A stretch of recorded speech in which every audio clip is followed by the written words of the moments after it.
Motivate क्रिप जी ज्ञान channel पर। पिछली बार हमने बात करी थी कंप्यूटर के विषय में। जो कंप्यूटर के पार्ट थे हार्डवेयर और सॉफ्टवेयर।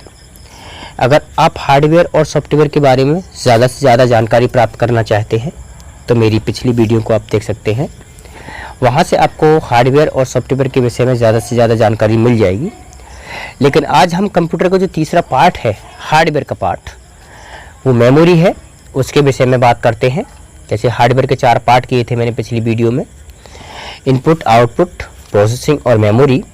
तो आज हम मेमोरी के विषय में बात करते हैं। ये जानते हैं मेमोरी होती क्या है। तो सबसे पहले डेफिनेशन पढ़ लेते हैं इसकी, संक्षिप्त definition. Memory devices are used to keep information for a long time. तो कुछ सीधी सी बात है कि मेमोरी डिवाइस का उपयोग किसी भी सूचना को लंबे समय तक रखने के लिए किया जाता है।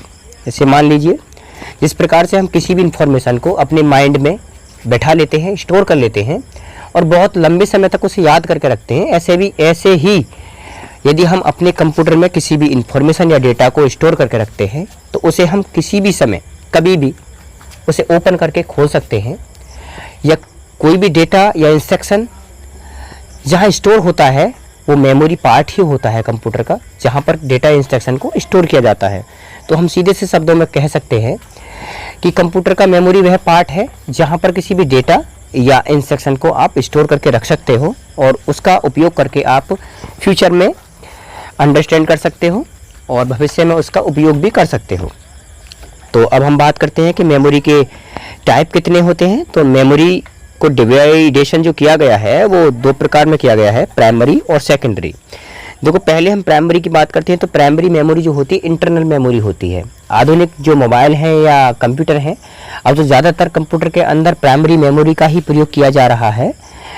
अगर हम प्राइमरी मेमोरी के डिवाइड करें तो रैम रोम होती हैं, और रैम की जो फुल फॉर्म है रैंडम एक्सेस मेमोरी है, और रोम की जो फुल फॉर्म है रीड ओनली मेमोरी है। देखो अब हम बात करते हैं रैम रोम करती क्या है। पहले प्राइमरी मेमोरी के बारे में ही बात कर लेते हैं। रैम रोम करती क्या है। रैम का काम होता है डेटा को रन करना और रोम का काम होता है उस डेटा को परमानेंटली स्टोर करके रखना। रैम हमारी टेम्पोरेरीली होती है। यदि लाइट आती है तो रैम हमारी काम करती है, और लाइट अगर हमारी चली जाती है, स्विच ऑफ हो जाता है हमारा सिस्टम, तो रैम का जो डेटा था जो रन कर रहा था वो रोम में वापस आ जाता है। तो ये कह सकते हैं कि एक ट्यूबवेल मान लेते हैं एग्जाम्पल के लिए गांव में, और जब लाइट आती है तो पानी उस पाइप के द्वारा बाहर निकलता है तो वो रैम का काम करता है।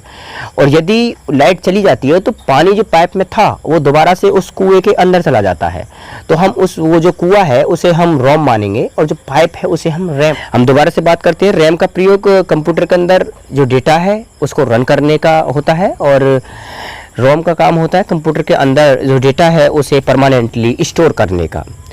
तो आगे चलते हैं हम सेकेंडरी मेमोरी। जितनी भी मेमोरी हमारी बाहर से लगाई जाती हैं वो सभी की सभी हमारी एक्सटर्नल या सेकेंडरी मेमोरी होती हैं। जैसे कंप्यूटर में सीडी को लगा दिया जाता है, डीवीडी को लगा दिया जाता है, हार्ड डिस्क को लगा दिया जाता है, पेन ड्राइव को लगा दिया जाता है, और भी बहुत सी ऐसी मेमोरी हैं जो बाहर से कंप्यूटर के अंदर लगाई जाती हैं। सीधी सी भाषा में वही हमारी एक्सटर्नल मेमोरी होती हैं। तो रैम की full form random access memory, ROM की full form read only memory, केवल पढ़ा जा सकता है। रैम हमारी टेम्पोरेरीली है, अस्थाई है, रोम हमारी परमानेंटली है। अब बात कर लेते हैं हम प्राइमरी मेमोरी के थोड़ी सी डेफिनेशन के बारे में और बात कर लेते हैं कि प्राइमरी मेमोरी की जो डेफिनेशन है वो it is an internal memory, आंतरिक मेमोरी है, बाहर का कोई मतलब नहीं है, कंप्यूटर के अंदर ही इंस्टॉल होती है ऑलरेडी। सेकेंडरी मेमोरी जो है वो बाहर की मेमोरी होती है। मैंने जैसे कि आपको पहले ही बताया है कि कंप्यूटर के अंदर नहीं, जो बाहर से मेमोरी लगाई जाती हैं वो सभी की सभी हमारी एक्सटर्नल मेमोरी होती हैं। अब देखिए ज़्यादातर हम कभी मोबाइल या कंप्यूटर को परचेज करने के लिए जाते हैं तो आपने देखा होगा कि हम रैम रोम को ही ज़्यादा देखते हैं। जितनी मोबाइल की रैम और रोम ज़्यादा अच्छी होती है, मोबाइल इतना ही ज़्यादा रन करता है। क्यों? शायद रास्ता देता है ज़्यादा से ज़्यादा, और रोम उस डेटा को स्टोर करने के लिए ज़्यादा से ज़्यादा स्पेस देती है। इसलिए इन दोनों मेमोरी का बहुत ज़्यादा उपयोग किया जाता है। नेक्स्ट बात करते हैं हम। अब अभी तक तो हमने सीखा कि प्राइमरी मेमोरी क्या है, सेकेंडरी मेमोरी क्या है, मेमोरी क्या है। अब हम बात कर लेते हैं मेमोरी स्पेस की। तो देखो मेमोरी का स्पेस जो है वो एक छोटे से लेके बड़े तक जाता है, यानी छोटे से शुरुआत होती है उसके और बहुत बड़े तक इसका स्पेस हो जाता है। तो सबसे पहले जान लेते हैं मेमोरी का जो सबसे छोटा यूनिट होता है वो होता है बिट, जिसका फुल फॉर्म होता है बाइनरी डिजिट। जिसका फुल फॉर्म हो गया बाइनरी डिजिट। इससे आगे बढ़ते हैं तो हम 4 बिट को अगर मिलाते हैं तो एक निबल बनती है। एक निबल यानी सेकंड टाइप, जो सेकंड जगह पर जो सबसे बड़ा स्पेस होता है मेमोरी का, वो होता है बिट से बढ़कर निबल, यानी 4 बिट को अगर हम मिला दें तो हो जाएगा निबल। इससे आगे अगर हम बात करते हैं तो 8 बिट्स को अगर मिला दिया जाए तो बनती है 1 बाइट। अगर 8 बिट को मिला दिया जाए तो बनती है 1 बाइट। और 1024 बाइट्स को मिला दिया जाए यानी 1024 बाइट्स को यदि हम मिला दें तो 1 KB का निर्माण होता है, जिसकी फुल फॉर्म होती है किलोबाइट। और इससे आगे यदि हम चलें तो 1024 KB यानी 1024 KB को यदि मिला दिया जाए तो 1 MB बनती है, जिसकी फुल फॉर्म होती है मेगाबाइट। इससे आगे चलते हैं तो 1024 यानी 1024 MB को मिलाते हैं तो 1 GB बनती है। देखो कहाँ का 1 GB का निर्माण हुआ है, जिसका फुल फॉर्म होता है गीगाबाइट। नेक्स्ट है इसका 1024 GB, तो इसको अगर हम मिला देते हैं तो ये बनता है टेराबाइट। तो ये तो था मेमोरी का स्पेस, जहाँ पर कम से लेकर ज़्यादा डेटा को स्टोर किया जाता है। बहुत से बच्चों को ये पता नहीं होता है कि मेमोरी का सबसे छोटा स्पेस क्या होता है, बड़ा स्पेस क्या होता है, कितने को मिलाकर कितनी MB बनती है, कितना KB बनता है, कितना बाइट बनता है, कितना निबल बनता है।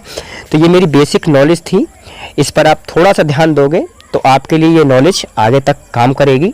बेसिक नॉलेज है, रटाने वाला कोई काम नहीं है। सिर्फ मैंने छोटे से रूप में आपको इतना बड़ा सारांश दे दिया है।